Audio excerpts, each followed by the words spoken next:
Hello, जय श्री राम दोस्तों। तो आज जैसा आप सबको पता है कि आज कितना मेन दिन है हम सबके लिए। There is some sense of rejuvenation in all of us. हम बहुत ज़्यादा अच्छा महसूस कर रहे हैं कि आज अपने अयोध्या में राम जी की वापसी हो रही है और प्राण प्रतिष्ठा संपन्न हुई है। तो मैं आज राम जी के उन पर्सपेक्टिव के बारे में बताना चाहता हूँ जो उनको मनुष्यता से दिव्यता की तरफ ले जाती है, जो उनको मनुष्य से भगवान बनाती है और प्रभु राम बनाती है। भगवान विष्णु का अवतार होते हुए भी उनके जो हर एक एक्शंस थे वो पूरी तरह से आप और हम लोगों जैसे थे। वो पूरी तरह से इंसान की तरह अपने एक्शंस लेते थे और अपने एक्शंस के थ्रू वो प्रभुता पाते हैं। तो इन सब पर्सपेक्टिव में आज भगवान जी के कुछ किस्से बताने चाहूंगा राम जी के। अब हम जैसे इस समय मेंटल हेल्थ का इशू कितना ज्यादा चल रहा है, इस पर्सपेक्टिव पे आपको पता है कि भगवान 2 बार अपने जीवन में हाईली डिप्रेस्ड हुए थे। हाईली डिप्रेस्ड तब भगवान 15 से 16 साल की उम्र में थे। तब राम जी को पता नहीं क्या हुआ कि उनको पूरी दुनिया से, पूरे संसार से मोह भंग सा हो गया। And become so refuge, so elusive. इतना ज्यादा उनको कुछ समझ नहीं आ रहा, किसी चीज में मन नहीं लग रहा, कुछ करने का मन नहीं हो रहा और बस ऐसे ही खाना नहीं खा रहे थे। इतने सारे पर्सपेक्टिव थे कि भगवान बिल्कुल परेशान थे। फिर उसी बीच में उनके जीवन में वशिष्ठ जी, जो उनके कुलगुरु हैं, उनकी वो आते हैं और वो उनको योग वशिष्ठ का ज्ञान देते हैं। योग वशिष्ठ तो सुनने के बाद जैसे हम सब की तरह भगवान राम वापस लौटे और फिर नॉर्मल हुए। जैसे हम में से काफ़ी लोग मेंटल हेल्थ के शिकार कहीं ना कभी हुए हैं। मेंटल हेल्थ से हम में से लोग हम गो थ्रू करें उस फेस को। फिर हम मेडिसिन लेते हैं, कुछ इंटरवेंशन लेते हैं, कुछ चीज़ें करते हैं, योग करते हैं, ध्यान करते हैं। उसी तरह बिल्कुल सेम भगवान राम जी उस फेज से गुजरे और फिर आगे बढ़े। और फिर तब माँ सीता का हरण कर लिया था रावण ने। तो उस समय भगवान इतना ज्यादा परेशान थे प्रभु कि वो पेड़ों से बातें कर रहे थे, चिड़ियों से बातें कर रहे थे और जगह जगह जा रहे थे। उनको नहीं पता चल रहा था कि वो क्या कर रहे हैं। और ये बहुत स्वाभाविक बात है। हमारी लाइफ में भी कभी ना कभी ऐसा हुआ है कि हम बिल्कुल ही लॉस्ट महसूस कर रहे हैं कि आखिर क्या है जीवन का मतलब, क्या है जीवन में, मैं जो कर रहा हूँ वो मैं क्यों कर रहा हूँ। हमें यही नहीं पता रहता कई बार कि हम बिल्कुल ही बस कुछ समझ नहीं आ रहा है कि क्या करना है। तो आप सब देख रहे हो कि प्रभु राम भी उसी फेज से गुजरे हैं, उसके बाद भी प्रभु बने। तो कहीं ना कहीं देख रहे हो कि भगवान हम सबकी तरह टूटे हैं, बिखरे हैं और बिल्कुल परेशान हैं, और उसके बाद भी वो प्रभुता को पाते हैं। अब इसमें हनुमान जी की एक बात बताते हैं। Hanuman ji actually the God of प्राणा है। प्राण शक्ति के को वो संकेत करते हैं, उसकी तरफ इंगित करते हैं प्राण शक्ति को। अब यहाँ पे आप देखना, आप सब लोग जानते हो कि हनुमान जी तब उनको आते हैं जीवन में राम जी के जंगल में। तब राम जी जंगल में हनुमान जी से मिलते हैं। तो वहीं पे राम जी को डायरेक्शन दिखता है और हनुमान जी पता लगाते हैं आगे कि माँ सीता कहाँ पे है। अब यहाँ पे आप देखना कि हनुमान जी एक तरफ प्राण शक्ति हैं, हमारे प्राणा हैं, या फिर एनर्जी, कॉन्शियसनेस हमारी, जो कहीं कभी बहुत बार ऐसा हुआ है कि हमारी शटर्ड हो गई है बिल्कुल। और फिर राम जी कॉन्शियसनेस प्राणा को पाते हैं और फिर उनके जीवन में दोबारा से एक उमंग आती है। Are you seeing the connection? तब हम बिल्कुल ही शटर्ड महसूस करते हैं, बिल्कुल परेशान, कुछ नहीं पता चल रहा क्या चल रहा है लाइफ में। तो उस समय हमें ध्यान देना है कि हमें अपनी प्राणा को बढ़ाना है, प्राण को बढ़ाना है।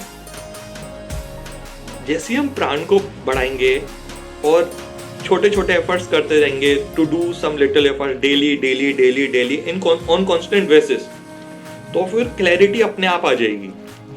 यानी क्लैरिटी चलने से ही आएगी, रुकने से नहीं आएगी।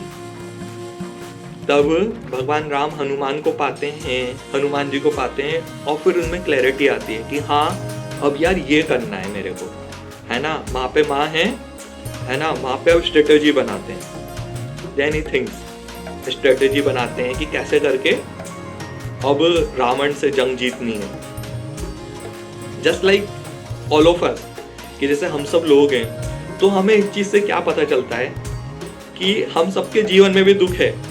वी ऑल नो, हम सब मानते हैं कि जीवन दुख का दूसरा नाम है, बट क्या हम उसको दुखी होके बैठ जाएं? ऐसा तो नहीं हो सकता ना। ऐसा तो फिर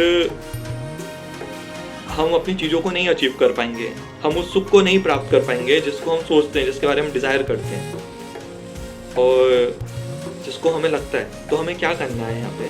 हमें अपने प्राण बढ़ाने हैं, डेली एफर्ट्स लेने हैं, डेली एफर्ट्स करते करते, और फिर क्लैरिटी से अपना रास्ता निकालना है कि किस तरह से ये क्लियर बात है कि यार ऐसे करना है। तो हमारे जीवन में भी तो मुश्किल आए तो हमें क्रिव नहीं करना है कि ये नहीं हो पा रहा है, वो नहीं हो पा रहा है, कि ये दिक्कत चल रही है। क्रिव कर लो जैसे प्रभु राम ने किया था थोड़ी देर के लिए, बट ये नहीं कि क्रिव में टाइम जा रहा है कि आप कंप्लेंट्स को अपने जीवन का पार्ट बना लो। Try to think about solution ना, सॉल्यूशन की तरफ जाओ, प्राण को बढ़ाओ, सॉल्यूशन के बारे में देखो, सॉल्यूशन की तरफ चलो। तो that should be the way of life जो प्रभु राम से हमें पता चलती है अपने जीवन में।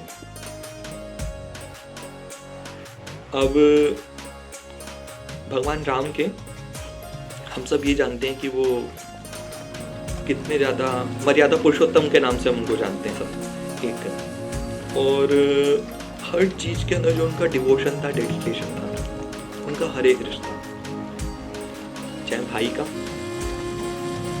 चाहे बेटे का, चाहे पति का, और चाहे राजा का, भगवान हर रिश्ते में अपनी तरफ से न्याय करते हैं। तो इसलिए भगवान राम न्याय के भी देवता हैं। तो आप देख रहे हो कि कितना डेडिकेशन चाहिए होता होगा। हम पैशंस उनसे सीख सकते हैं। 14 वर्ष का वनवास, और शायद उनको साल में 7 कपड़े मिलते हैं, ऐसे भी कुछ कथाएं। सिर्फ 7 कपड़े थे उनके पास, साल भर के नहीं। ठीक है, तो लिविंग विद ऑस्टेरिटी। हम में से कितने लोग हैं जो अपनी लाइफ में कंप्लेन करते रहते हैं। प्रभु राम, भगवान राम को तब सीता माँ को लाना था लंका से, तो भगवान के पास कहाँ सेना थी? साम्राज्य था, सब चीजें थी, बट उन्होंने सेना बनाई। तो यहाँ पे उन्होंने रिसोर्सेस को यूटिलाइज नहीं किया, रिसोर्सेस को क्रिएट किया। He created opportunities. उन्होंने अपने परिश्रम से, अपने बल से, अपनी शक्ति से और अपनी भक्ति से उन रिसोर्सेस को लाए। ये नहीं बोला कि रिसोर्सेस नहीं है मेरे पास, जो हम में से काफी लोग कहते रहते हैं कि ये नहीं है, वो नहीं है, मैं स्वस्थ हो जाऊंगा तो मैं अच्छा कर लूंगा, है ना, तब मुझ में हिम्मत होगी, तो मेरे पास ये सब चीजें होंगी। तो हमें ये सब चीजें भी देखनी है प्रभु राम के जीवन से। He created the opportunities. Opportunities उन्होंने क्रिएट करी अपने जीवन में, तभी वो उस प्रभुता को पाए थे। तो ग्रीव नहीं करना है।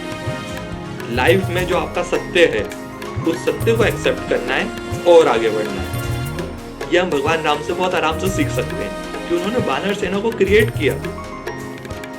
क्रिएट मतलब सुग्रीव से मिले, वहां पे जीते वाली से, उसके बाद से अपॉर्चुनिटीज को क्रिएट करा कि कैसे करके यार आगे बढ़ना है ना।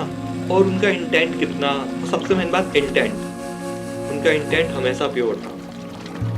तो हमें अब ये सब चीजें करनी है, रिसोर्सेज को, अपॉर्चुनिटीज को, तो अपने इंटेंट का ध्यान रखना है। The biggest thing about Ram is intent, कि उनको पता था कि क्या धर्म है, क्या अधर्म है, और धर्म के मार्ग पे ही बिल्कुल लगे रहना। और धर्म ये नहीं है कोई हिंदू, मुस्लिम, सिख, ईसाई, ये वाला धर्म नहीं। सोसाइटी के प्रति करुणा, सोसाइटी के प्रति एक आदर सम्मान और ग्रेटर गुड सोसाइटी के प्रति कि कैसे वो अपनी कैलिबर को यूज़ करके लोगों का भला कर सकते। ये उस समय भी जब भगवान राम वनवास पे थे, उन्होंने तप करा और तब वो राजा बने। तब we all know about Ram Rajya. हम इंडियन से राम राज्य का कॉन्सेप्ट दूर है ही नहीं हम लोगों से। गांधी जी ने राम राज्य का कॉन्सेप्ट दिया था। तो राम जी के जीवन से अगर मैं मतलब कोडिफाई करूँ तो पैशन सीख सकते हैं। जो पैशन इस समय सबसे ज़्यादा जरूरी है, हार्ड वर्क है ना, facing challenges with smile and remain काम, कलेक्टिव एंड स्टिल रैशनल। ठीक है, patience, hard work, facing challenges with smile, calm, collective and rational approach, and at the same time being non-judgmental. Otherwise भगवान विभीषण को अपनी सेना में नहीं शामिल करते। वो नहीं देखते थे कि जैसा दिख रहा है, सत्य को पहचानते थे वो, क्योंकि उनके जीवन में राग और द्वेष नहीं था ना, तो क्रेविंग्स एंड अवर्जन नहीं थे। ये नहीं है कि उनको रावण को मारना है तो द्वेष के कारण मारना है। ऐसा भगवान का कोई गोल था ही नहीं कि द्वेष के कारण रावण को मारना है। ठीक है, हमारे जीवन में हमारी बहुत सारी जो लाइफ की जो चीजें हैं वो क्रेविंग्स की वजह से रहती हैं या एवर्जन। हम किसी चीज को एवर्स करते रहेंगे, नहीं नहीं नहीं यार ये सही नहीं है, ये सही नहीं है, ये ठीक नहीं है, या फिर क्रेविंग यार ये कि बार बार ये चाहिए, वो चाहिए, ये वाली चीज, ऐसे करके। तो इस चीज़ का ध्यान रखना है हम लोगों को ना, कि हमारे जीवन में क्रेविंग्स और एवर्जन से ऊपर उठना है हमको, राग और द्वेष से, और चीज सत्य को सत्य की तरह देखना है विद अ रैशनल अप्रोच। तो और राम जी के लिए लीडरशिप की क्या सोच सकते हैं हम, ये देखो आप कि तब राम सेतु बन रहा था, अ लिटिल स्क्विरल, छोटी सी गिलहरी, भगवान श्री राम ने उसके कंट्रीब्यूशन तक को रिकॉग्नाइज किया है।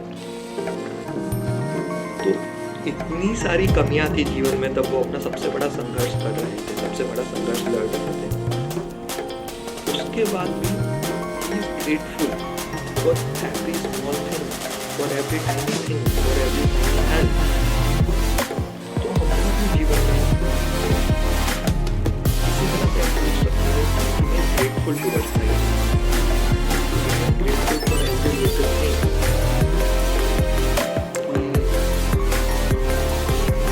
हमारे साथ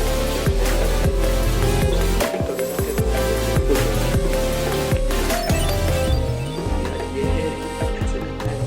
भगवान राम ने उस धैर्य के कॉन्ट्रीब्यूशन को राम से इतनी सराहना करी, तभी हम पढ़ते हैं।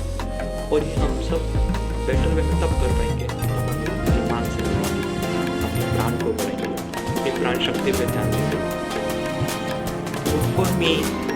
For me Ram is a sign of evolve consciousness.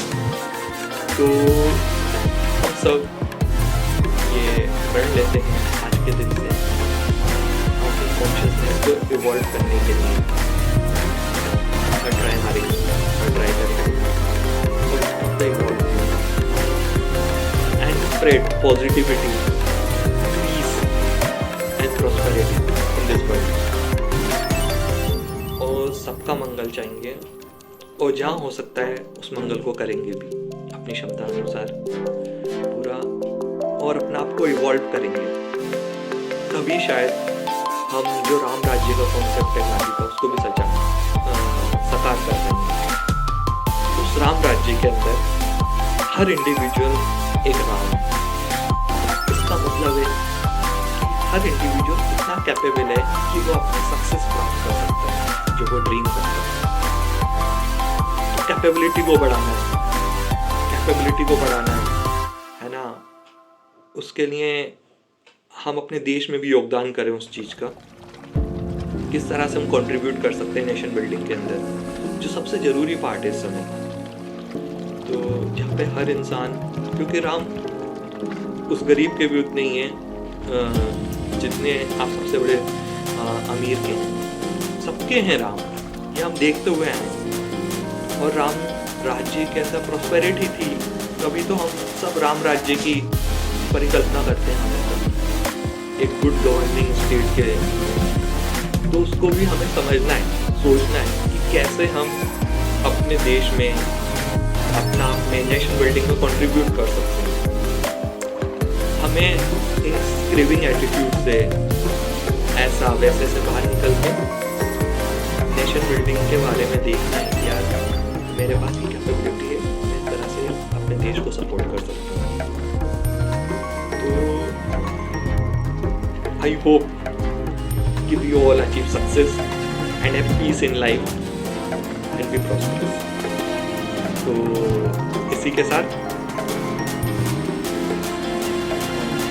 आपसे विदा लेते हैं। आज काफ़ी दिन बाद मैंने वीडियो बनाई, बट आज बहुत इम्पोर्टेंट दिन है, तो आप सभी को मेरी तरफ से जय सिया राम, जय सिया राम, सियावर रामचंद्र की जय, सियावर रामचंद्र की जय। धन्यवाद।